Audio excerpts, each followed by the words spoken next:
Istorinės Lietuvos kultūros įdomumą ir sakyčiau tai, kad Lietuva buvo savotiškas tautų katilas, kuriame skirtingos tautinės ir etninės bendruomenės gyveno ir sugyveno, labai gerai liudija Lietuvos architektūra. 16-18 amžiaus, aš sakyčiau. Iš tikrųjų, tai yra Lietuvos kultūra. Lietuvos kultūra, kurios kūrėjai laikė save lietuviais. Nepriklausomai nuo to, ar jie buvo krikščionys, ar jie buvo musulmonai, ar jie išpažino judėjų tikėjimą, kaip žydai ir karaimai. Ir tai tikriausiai yra pats didžiausias iššūkis, sakyčiau, tam tikrą prasme, dabartiniam mūsų tokiam siauram etniniam kalba pagristam kultūros supratimui. LDK etninį ir kalbinį pluralizmą ir tolerantiškumą gali pailiustruoti tas faktas, kad pagrindinis valstybės dokumentas, Lietuvos statutas, tai valstybės konstitucija, nors ir buvo parašytas rusieniškai, valstybinė LDK kalba, bet vėliau tas tekstas funkcionavo ir kitomis lotynų ir lenkų kalbomis. Kalbant apie ankstesnius nei 18 amžiaus laikus, mes negalime atskirti baltarusiško, ukrainietiško ir rusiško kultūrinio palikimo, todėl, kad visos šitos tautos egzistavo kaip viena Lietuvos teritorija, tauta, tautybė, kurią mes dabar vadiname rusėnais. Tie žmonės sukūrė atskirą už Lietuvos ribų nežinomą ir nefunkcionavusią rusėnų kalbą, kuri Lietuvos teritorijoje tapo pati svarbiausia ir ilgą laiką buvo valstybinė Lietuvos didžiosios kunigaikštystės kalba. LDK gyvenę rusėnai buvo nevienodi, nes priklausė keliom skirtingom religiniam bendrijom. Visų pirma, jie buvo stačiatikiai ir jų dauguma iki 16 amžiaus pabaigos išpažino būtent stačiatikybę.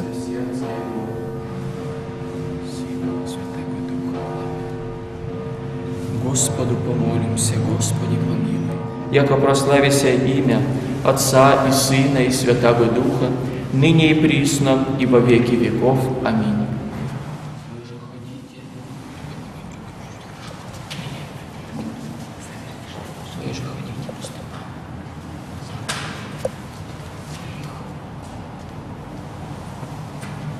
Крещается раб Божий Ярослав.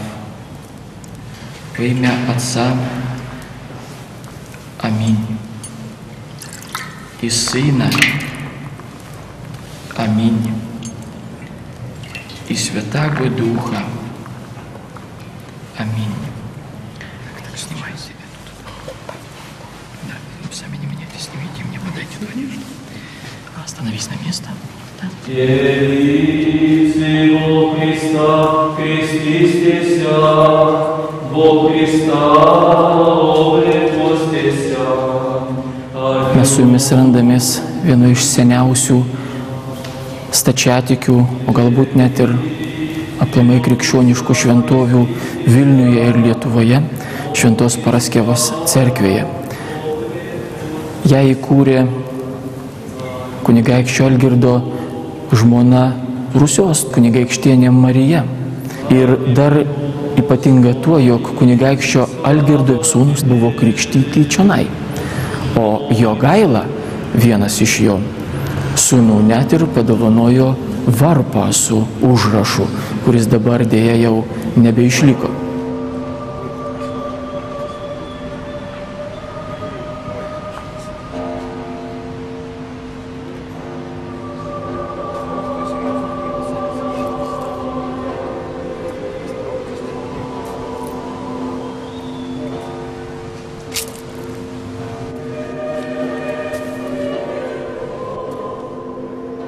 mūsų katedra, skaisčiausiosios Dievo motinos mergelės Marijos dangun ėmimo katedra. Algirdo laikais 1346 metais pastatyta, kur manoma, Algirdas ir buvo palaidotas, kadangi pagal krikštą manoma, kaip ir jo sūnus visi ir žmonos, buvo stačiatikis.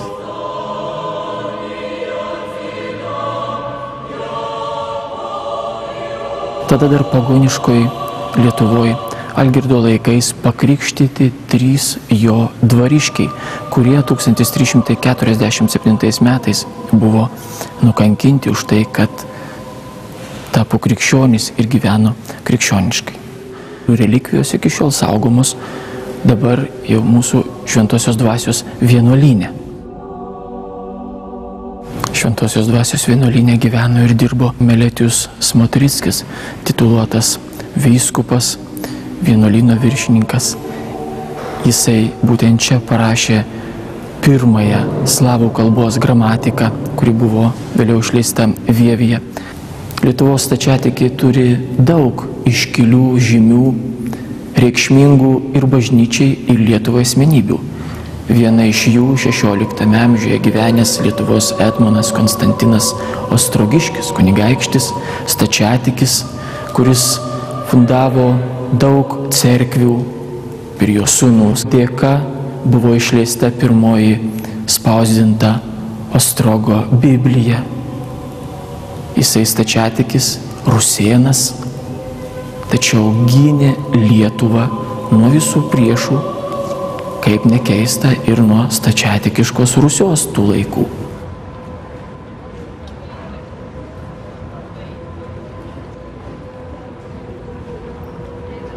Kai dalis lietuviškos teritorijos perėjo į Lenkijos karalystę, o tai vyko 16 amžiaus viduryje, rusėnai suskilo ir vėlesniais laikais susiformavo 2 labai giminingos, artimos, bet pakankamai skirtingos ukrainiečių ir baltarusių tautos.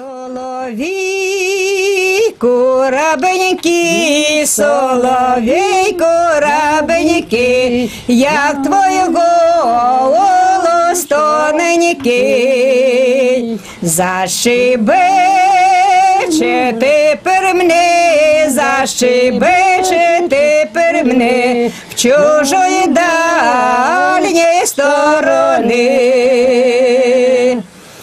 до чужої дальньої сторони нема родоньку привни. Ось і приїхали у наші батьки. Та він там розказував Мниго, як вони їхали, як в Лисове, як їх кони покрали, як вони пішком ішли. Мниго вони там, батько Мниго розказував Мниго чого. І потім там ще другий раз обокрали їх, там забрали, які там міли кушання, міли все, що їсти, все, що, і діти їхали голодні сюди. Як приїхали родителі, строїлася та хата, кунець другий був. І криша, може, солом'яна, не знаю. Де я стою? Де я стою? А тебя нету. Тебя нема. Эти деревни очень большие были. Были детей много. Яковок, Охремок, Ратюки, Бай, Кравчуки, Федосюки, Самилюки, Пархатцы. Пархаць, да, Господевич. Ну, у них этих фамилий много очень детей было. По 14 человек. 14, по 8. Медаль имела.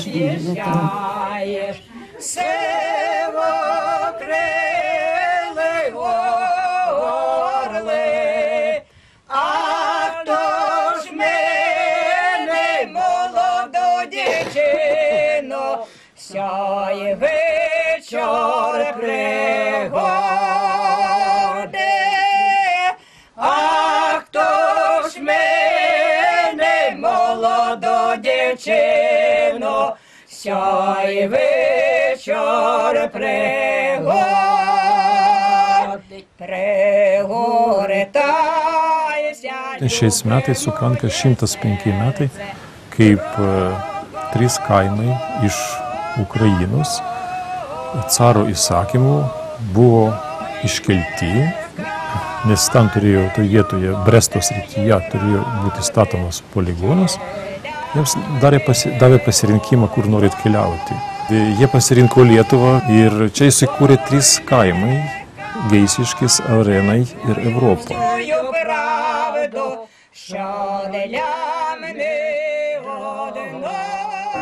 Vilnių. Netgi pats miesto pavadinimas ukrainų kalba skamba laisvai. Šioj bažnyčioje, švenčiausios trejybės bažnyčioje, renkasi unitai. Tai yra krikščionys, kurie išpažįsta graikų katalikų tikėjimą. Bažnyčios sienos atsimena šventą Jozapatą Kuncevičių. Būdamas jaunas žmogum, 20 metų, jisai atkeliavo į Vilnių ir nusprendė tapti vienuoliu.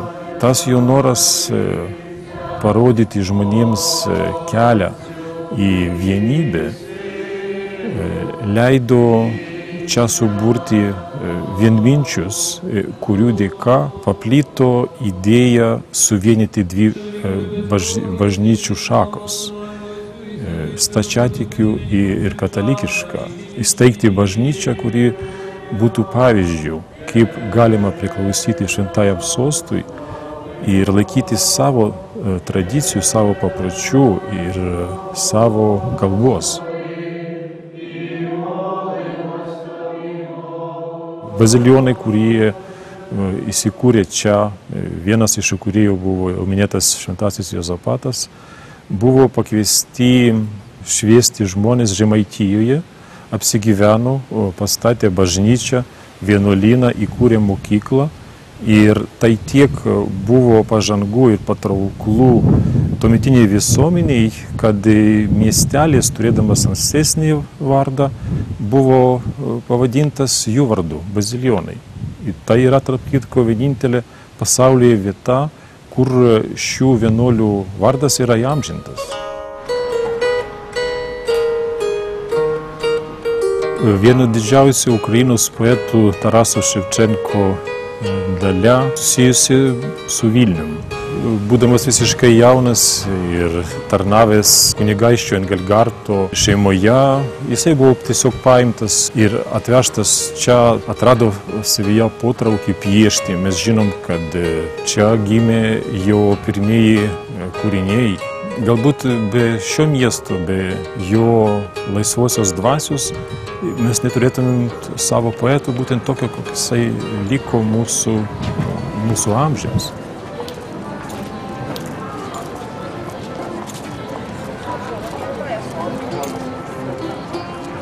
Lietuva nėra svetima baltarusiams, o baltarusiai savo ruožtų nėra svetimi Vilniui. Tai miestas, kuris yra susijęs su Baltarusių istorija ir kultūra tiesiogiai. Mūsų kelio pradžia, aišku, prasideda nuo Jokūbo Babičiaus namo kiemelio, kur Pranciškus Skorina atvežė iš Prahos savo spaustuvę. Būtent čia jis išleido pirmą spausdintą knygą Lietuvos didžiojoje kunigaikštystėje baltarusių kalba. Tai įvyko 1522 metais. 1525 išėjo kita knyga Apaštalas. Einant link Aušros vartų mes sutiksime rokoko stiliaus arką, kuri mus palydės į Bazilijonų kiemelį. Seminarijos pastate 1919 metais buvo įkurta Vilniaus pirmoji Baltarusių gimnazija.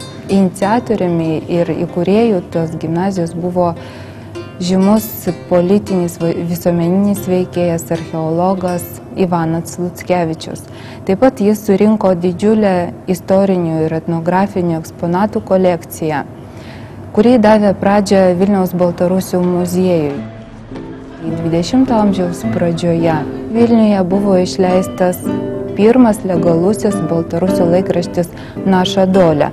Deja, išėjo tik tai 6 numeriai, nes vėliau laikraštis buvo uždraustas. Jį pakeitė kitas laikraštis Naša Nyva. Jisai gyvavo nuo 1906 iki 15 metų. Laikraščio Naša Nyva redakcija turėjo pakankamai dažnai keisti savo būstinės. Tai įvyko todėl, kad jie buvo persekiojami Rusų caro valdžios dėl savo radikalių požiūrių, dėl laisvesnės minties. Šiame laikraštyje savo pirmosius potėpius literatūrų drobėje išbandė daugelis baltarusių rašytojų ir poetų. Jame dirbo Jakubas Kolasas, Janka Kupala, spausdino savo eilėraščius Maksimas Bogdanovičius. Lietuvos dailės akademijoje studijavo baltarusis Lietuvos dailininkas Petras Sergijevičius, o Maironio gatvėje kurį laiką gyveno žinomas etnografas, muzikologas, bažnyčios choro regentas Rigoras Širma. Namas, kuriame jisai gyveno, buvo suprojektuotas Lietuvos architekto baltarusio Leono Vitan Dubeikovskio.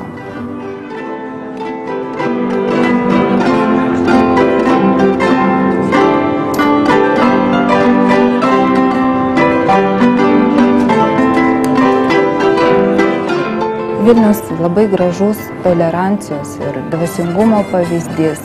Čia 20-ame amžiuje atgimė baltarusių tauta ir iki šių dienų jame išlieka ta energetika, toks įkvėpimo šaltinis, kuris įkvėpė ir mūsų baltarusius, ir lenkus, ir lietuvius, ir žydus, ir rusus.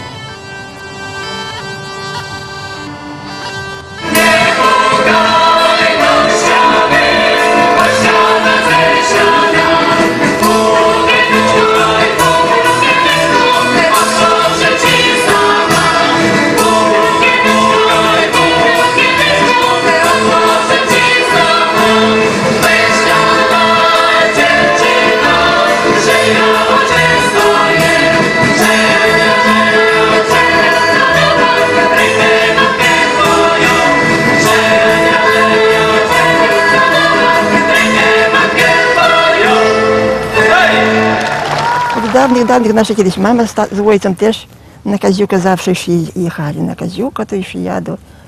Як я пам'ятам, то ще я була не дуже, а моя мама робила палемки.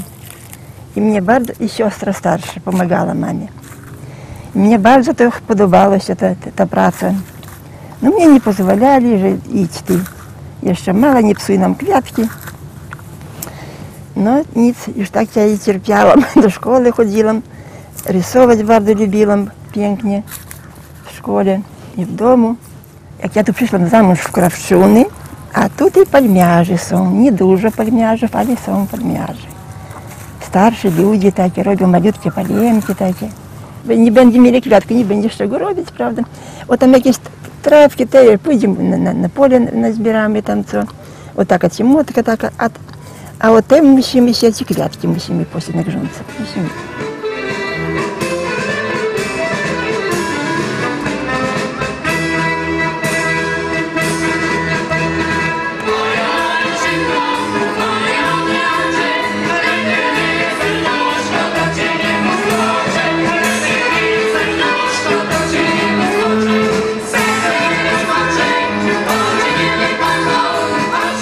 Visur, kur žmonės važinėja, vežio į dovaną padovanoti iš Lietuvos malonu.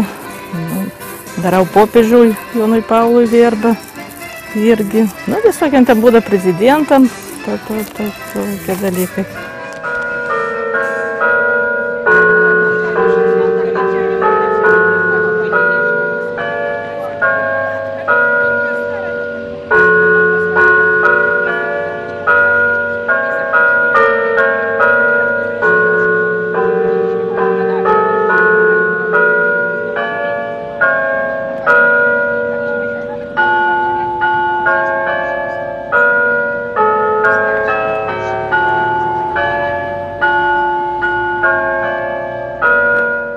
Apie Lenkų buvimą Lietuvoje jau sužinom iš Gedimino laiškų didžiojo Lietuvos kunigaikščio, kurias jis siuntė į užsienį, kvietėsi visokiausių specialistų ir kvietėsi priedo kunigo žinančio lenkų kalbą.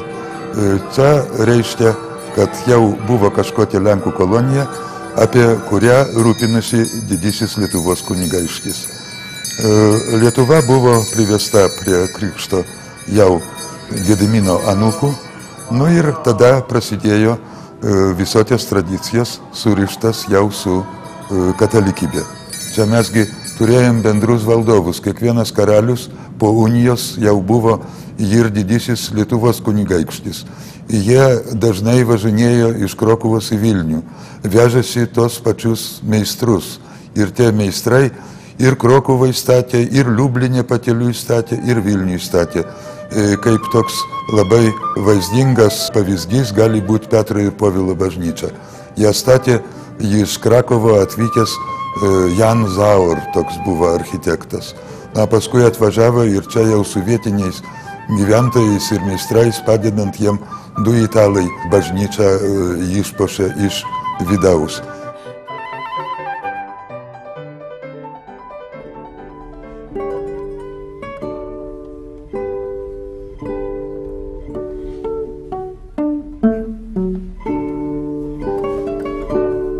Vilniaus kanauninko Pavilo Ksavero Bžostovskio veikla prie turgelių buvo labai įdomi to, kad čia buvo pavyzdys visai Lietuvai ir Lenkijai, kaip galima tvarkyti žemės ūkį, kaip pereiti iš feodalinės kažkokios struktūros į žymiai pažangesnė ir kaip galima rūpintis ir globoti tos žmonės, kurie atneša derlių, kurie širiai dirba laukuose. Ir jis tą stebuklą padarė. Jis pastatė daug namų savo valstiečiams, mokyklą įsteigė, kariuomenė. Ten ta kariuomenė buvo tokia vidinė, mažytė, bet buvo paradiniam formom įdomiam, gražiom.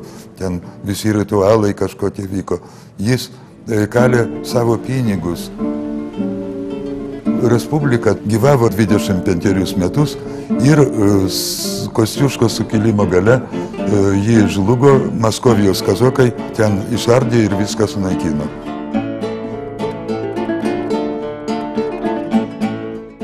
Irgi brandi Lenkams yra vieta surišta su Jašūnais. Ten gyveno Andrius Sniadeckis, gyveno jo žentas Mykolas Balinskis, istorikas. Jis puikiai rašo apie Vilnių.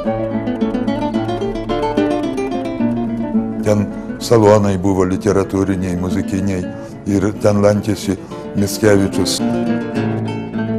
Julijus Slovackis, antras pagal eilę romantikas Lenkų literatūrai, buvo įsimylėjęs į dukterį Andriaus Sniadeckio.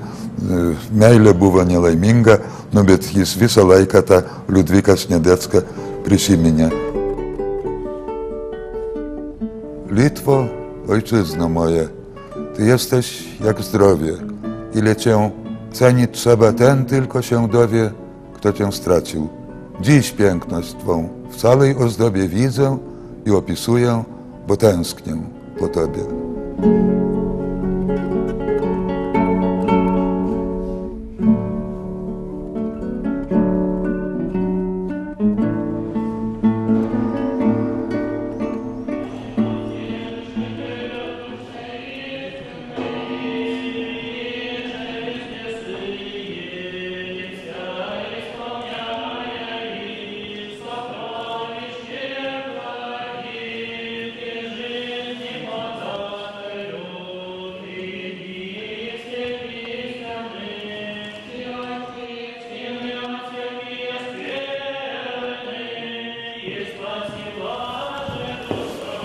Венчается раб Божий Максим, рабе Божией Елене, во имя Отца и Сына и Святого Духа, ныне и присно, и во веки веков. Аминь.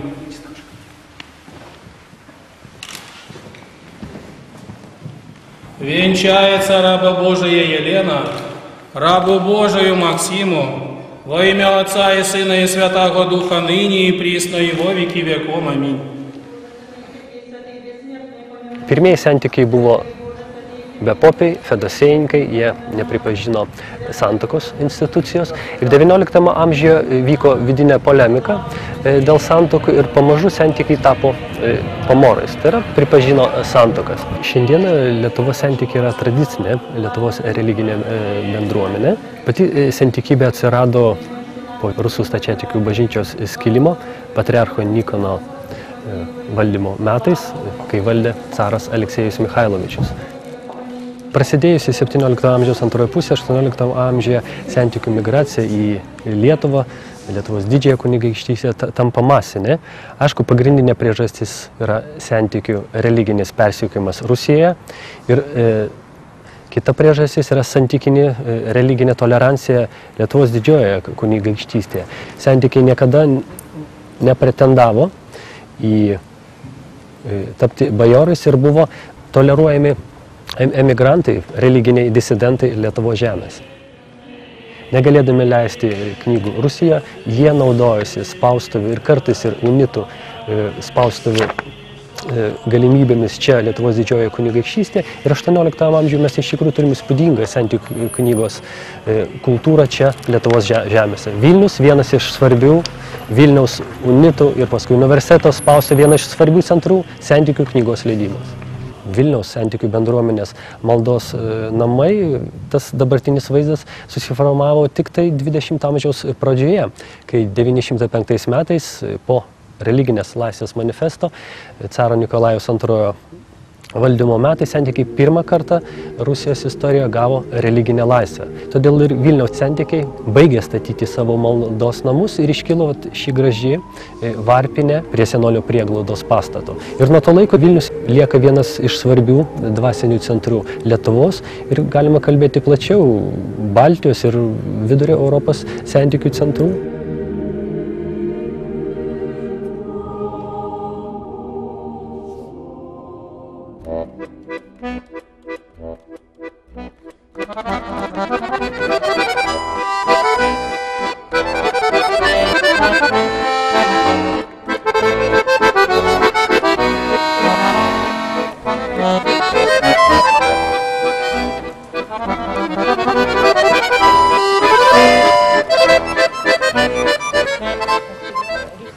Михново – это ведет натуральное хозяйство. Здесь все работают и все стараются вырастить своими руками. Лентяев и отлынивающих от работы здесь нет. Даже самые больные, самые старые стараются своим посильным трудом внести свой вклад в общее дело.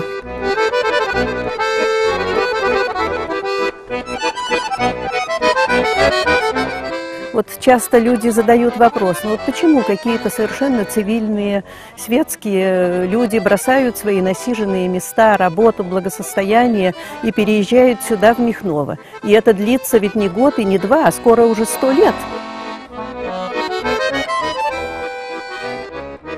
Есть два основных правила, по которым живут михновцы. Первое – возлюбить Господа Иисуса Христа всем своим сердцем, всей своей душою. А вторая – возлюбить ближнего своего больше, чем самого себя. Вот мы сейчас приближаемся к тому месту Михновского кладбища, где покоятся 3 сестры Корецкие – Мария, Варвара и Анастасия. Они являются основательницами Михновской общины. Это был тот счастливый момент, когда чаяния и надежды отца Понтия создать такую религиозную общину пересеклись с желанием 3 помещиц сестер Корецких в своем имении создать такую общину. В советские годы для того, чтобы сохранить Михново в неприкосновенности и избежать репрессий, значит, они одними из первых вступили в колхоз. И колхоз этот был передовым, потому что здесь не было пьяниц, не было воров, не было бездельников.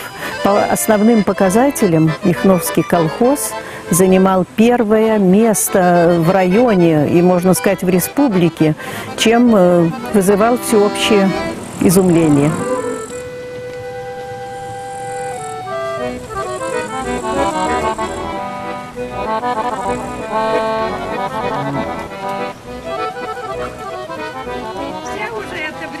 Хотя юридически тут я над некоторыми землями и объектами являюсь хозяйкой, но я себя не чувствую хозяйкой. Я думаю, что мое жизненное задание – это сохранить. Я не владелец, а я хранитель. Хранитель наследия моих, не боюсь этого высокого слова, великих предков. Įvairiais būdais atsirasdavo rusų dvarininkai, karininkai, valstiečiai, aramatininkai. Pavyzdžiui, Jekaterina II padovanojo dvarus savo meilužiui Zubovui. Kalnabiržės dvarą netoli Kėdainių Stolypino tėvas išlošė kortomis. Būsimasis Rusijos reformatorius Piotras Stolypinas, kurį laiką buvo Vilniaus gimnazistas, o po to ir vėliau, jau būdamas valstybės vyrų, mėgdavo praleisti vasaros atostogas Kalnabiržėje Lietuvoje ir manoma, kad būtent iš Kalnabiržės jis nusižiūrėjo iš lietuvių ūkininkavimo būdų savo reformų pamatus.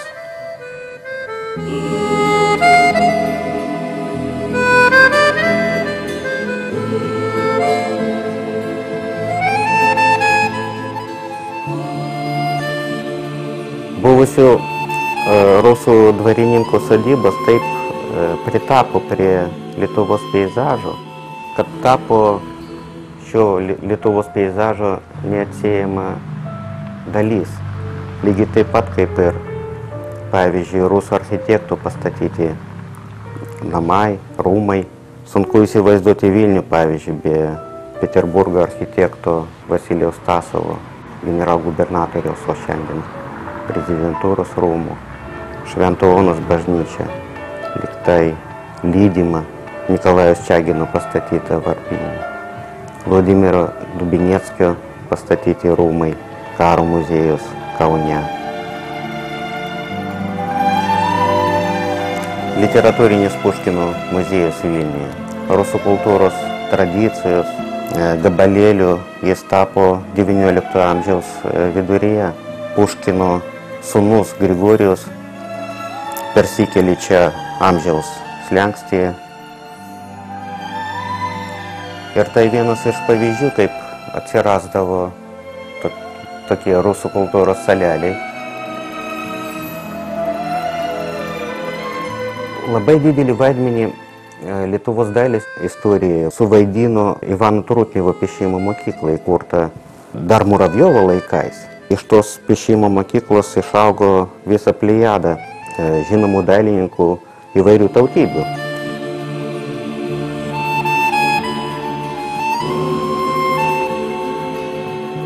Be Mstislavo Dobužinskio visiškai neįmanoma kalbėti apie Lietuvos tapybą, apie Lietuvos dailį tarpukario metais, o jis paliko labai gražių, labai įdomių Lietuvos miestų ir miestelių peizažų. Lietuva Lietuvos rusams tai savas kraštas, kur yra ir garbinga praeitis ir kur mes galėtume ir norėtume matyti ateitį.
Man atrodo, kad žydiškas paveldas Lietuvoje yra labai svarbus to, pirmiausia, kad už jų slypi labai turtinga istorija, grandiozinė istorija. Ir tai yra žydų kultūros istorija, kuri nepriklauso vien tik tai mūsų laikotarpiai, nepriklauso vien tik tai mums. Ji priklauso apskritai žmonijai tiesiog. Ir suvokiant kokio turtingumo tai istorija Vilniaus žydų, Lietuvos žydų, man atrodo, yra labai svarbu išsaugoti ženklus. Ženklus, kurie praėjus ilgesniam istorijos laikotarpiu vis dar bylotų apie tai, kad litvakų istorija buvo ir daug dievė gal ir bus labai svarbus pėdsakas Europos kultūros istorijoje.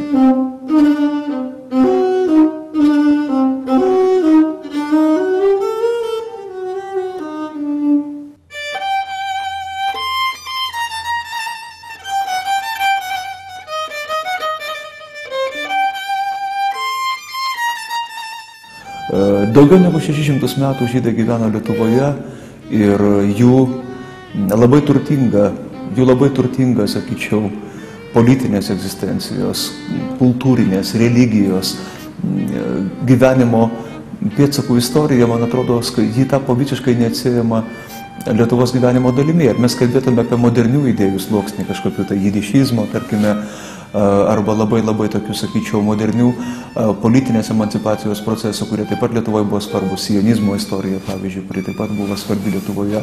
Bet tarkim ir tokie dalykai, kaip menininkai kilę iš Lietuvos. Jeigu mes pamiršime tokius faktus, kad Lietuva pasauliui davė Chaimą Sutyną, Žaką Lipšicą, Bernardą Berensoną, Jašą Heifetzą, kad tai yra grandioziniai tiesiog žmonės. Aš nepaminėjau Manuelio Levino, vieno pačių didžiausių 20 amžiaus filosofų gimusio Kaune. Ir tai yra žmonės, kurie subrendo labai sąmoningai šitoje tradicijoje, būtent lietuviškų žydų istorinėje ir kultūrinėje tradicijoje.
Man atrodo, kad Lietuvos žydų paveldas yra be galo svarbus ir Lietuvai kaip jos istorinės tapatybės dalis. Ir kita vertus, man atrodo, kad Europoje yra be galo svarbu išsaugoti tos pėdsakus, kurie byloja apie tai, kad šimtmečius vyko labai intensyvi dialogo tokia situacija, vienas kito pažinimo, vienas kito praturtinimo. Be abejo, architektūra ir objektai keičiasi, lygiai taip pat, kaip ir ko gero keičiasi bet kas pasaulyje. Ko gero sunku tikėtis, kad fiziškai išlieka viskas nepakitę, ko gero, kad nepakitusių pavydalų niekas neišlieka istorijoje, bet tam tikri ženklai tam tikri miesto kažkokios tai dalis, knygos, institucijos, atmintis, tie dalykai turi be jokios abejonės išlikti. Ir tai, aš manau, ne vien todėl, kad Lietuvos žydų bendruomenė kada nors turėtų daugiau stiprybės ir turėtų galbūt daugiau tiesiog išeities pozicijų, tyrinėdama pati save ir perdodama iš kartos į kartą kažkokią tai labai svarbią kultūrinę informaciją. To reikia pačiai Lietuvai. To reikia pačiai Lietuvai tam, kad galų gale kada nors Lietuva sugebėtų paaiškinti 20-21 amžių savo visuomeniai, savo žmonėms. Nemanau, kad tai būtų įmanoma padaryti, išbraukus kažkokius tai puslapius ar netgi lietuviškos visos sagos, ištisas dalis, viena iš kurių nebejotinai yra žydų istorija.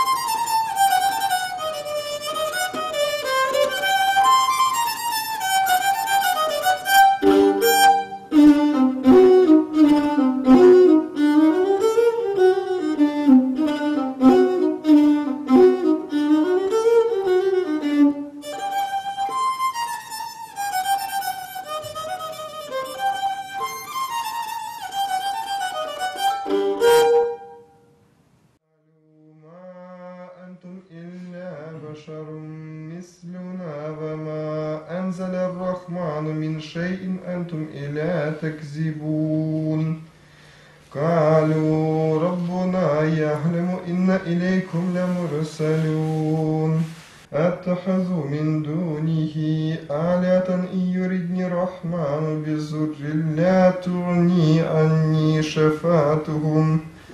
شفاعتهم شيئا ولا ينقذون والذين يؤمنون بما أنزل إليك بما أنزل من قبلك وبالآخرة هم يوقنون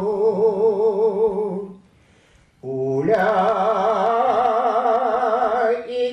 على هدى من ربهم وأولئك هم المفلحون.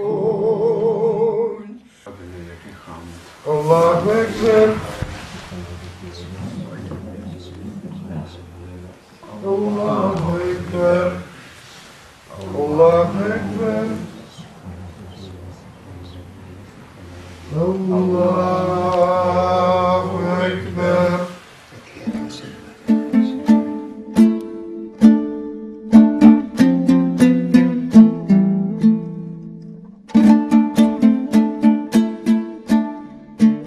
40 totorių kaimas yra viena pagrindinių vietovių, kur ir buvo apgyvendinti totoriai prie Vokės upės. Nuo čia prasideda jų plitimas Lietuvos didžiojoje kunigaikštystėje. Dalis jų atvyko iš Krymo, kiti iš Pavolgio stepių ir per keletą amžių šičia Lietuvoje susiformavo atskiras etnosas Lietuvos totoriai, tai ne Krymo totoriai, tai ne Pavolgio totoriai, bet, kaip minėjau, Lietuvos totoriai.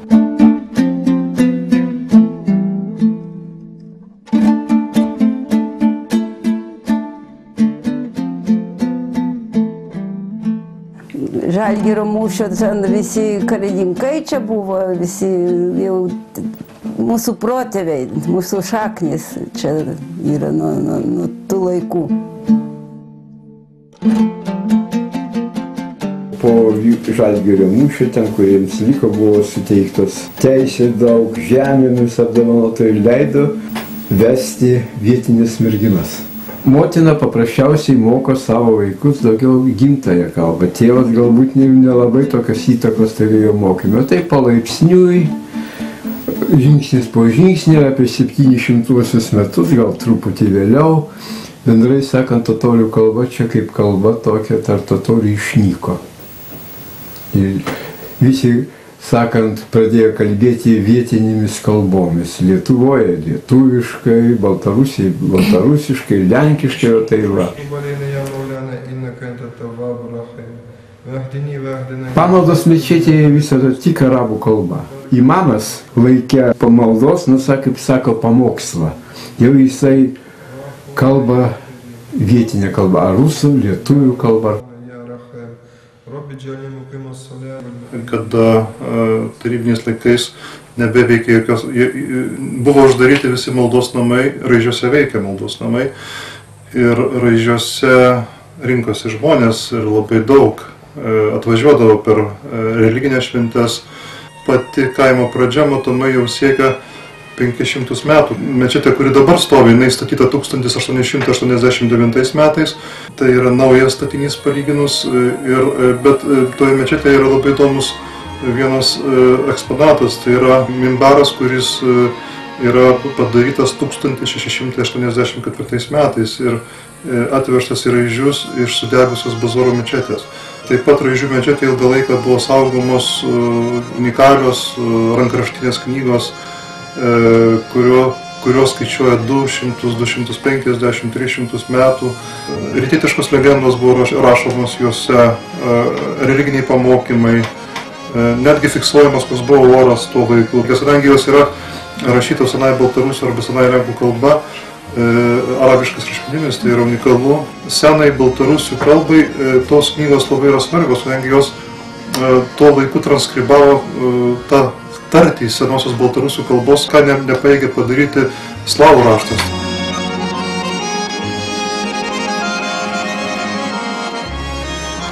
Lietuvos totorių mečetės skiriasi nuo kitų mečečių, kurias galima pamatyti artimuosiuose rytuose, buvo statomos iš medžio, jose nėra minaretų.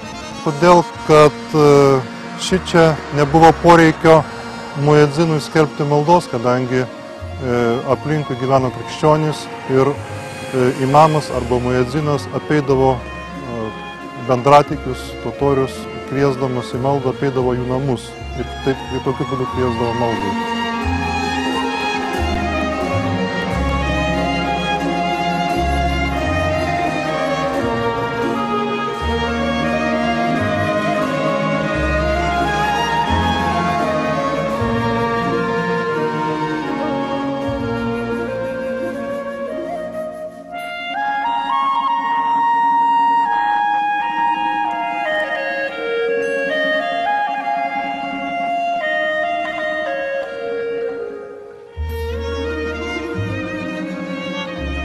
Švenčiant totorių įsikūrimo Lietuvos didžiojoje kunigaikštystėje 600-asis metinės, šalia 40 totorių kaimo mečetės buvo pastatytas akmuo, kad čia šioje vietoje bus pastatytas paminklas didžiajam kunigaikščiui Vytautui, Lietuvos totorių globėjui. Reikia pasakyti, kad su kunigaikščio Vytauto vardu totoriai ir sieja savo apgyvendinimą čia, Lietuvos didžiojoje kunigaikštystėje, ir nuo to meto skaičiuoja savo buvimą šioje žemėje.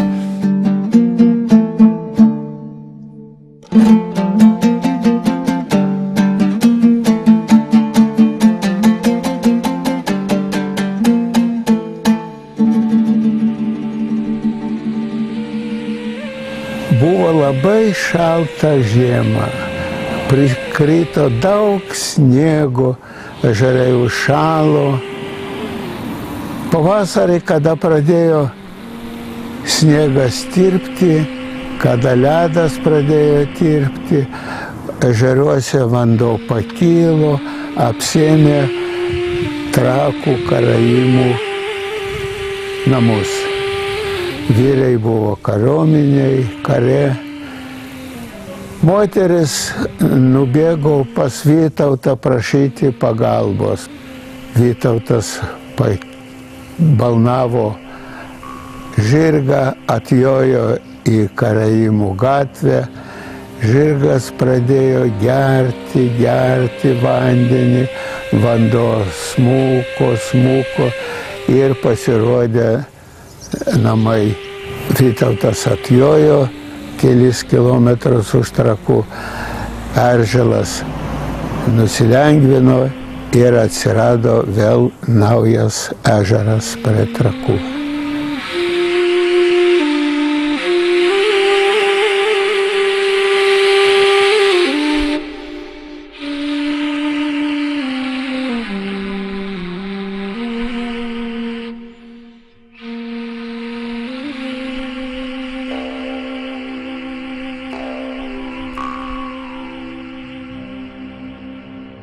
XIV amžiaus pabaigoje Lietuvos didysis kunigaikštis Vytautas iš Krymo atkėlė 380 šeimų karaimų į Lietuvą ir apgyvendino Trakuose kaip pilies sargybą ir apgyvendino palei Lietuvos kunigaikštystės senas. Ir karaimai ėjo karo tarnybą. XIV amžiaus pabaigoje karaimai atvyko į Trakus ir toj pat pastatė šitoj vietoj karaimų kenesą. Tačiau toj pirmoji mūsų dienų nesulaukė. Karai, gaisrai, daug kartų buvo sunaikinta, daug kartų buvo atstatinėjama. Paskutinis sugadinimas buvo per Napoleono karo su Rusija. Ir 1820 metais užbaigtas atstatymas po karo sugadinimo.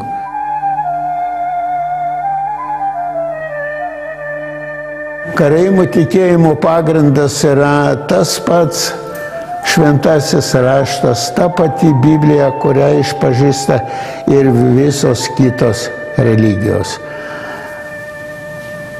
Tik karaimai išpažįsta Biblijos pirmąjį dalį, nuo pasaulio sutvėrimo iki Kristaus gimimo. Kitaip sakant, Senasis testamentas. Karaimai neišpažįsta kaip krikščionys Naujo testamento, karaimai neišpažįsta kaip žydai Talmudo, karaimai neišpažįsta Korano. Grinai Senasis testamentas yra karaimų tikėjimo pagrindas. Kenesoje pakabintas derliaus vainikas. Vytauto laikais už karinius nuopelnus karaimai gavo virš 300 hektarų žemės. Naudojosi tą žemę. Kiekvienais metais būdavo derliaus šventė ir derliaus vainikas kabinamas čia Kenesoje. Šitas vainikas, kuris čia dabar kaba, yra pakabintas paskutiniais prieškariniais 1938 metais. Vokiečių okupacijos ir tarybinės okupacijos laikais žemė nuo karaimų buvo atimta ir perduota kolūkiui. Ir tas vainikas kaba, kantrai laukia, kol jis bus pakeistas naujo derliaus vainiku.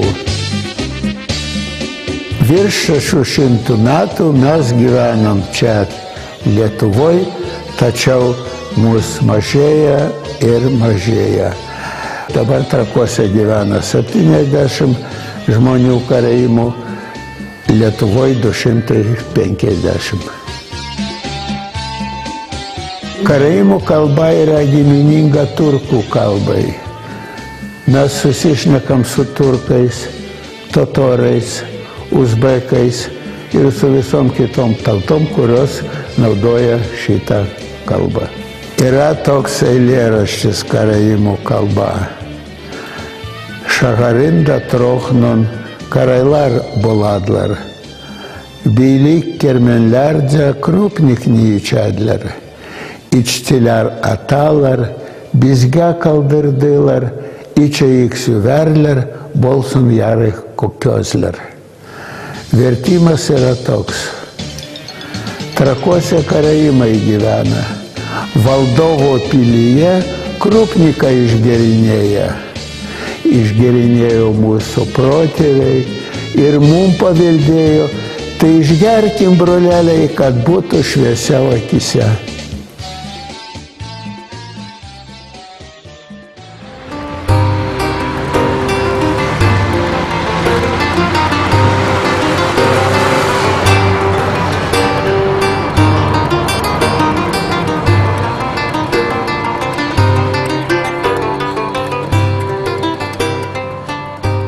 Tautinių mažumų paveldas yra tikras paveldas Lietuvos tada, kada mes jį laikom bendru.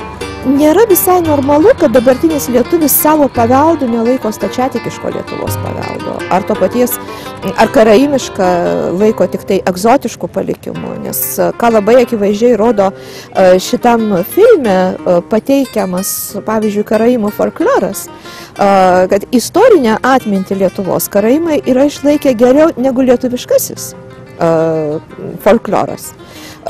Sunku rasti lietuviškų dainų, sakmių ar padavimų apie Vytautą, kuris karaimams yra faktiškai didvyris, herojus, mitinė beveik būtybė. Labai šaunu, kad mes pradedam kalbėti apie savo kultūros daugiatautiškumą. Apie tai, kad lietuviška kultūra ne visai sutampa tik su lietuvių etnos. Ir kad pati savoka lietuvis yra daug platesnė ir gilesnė.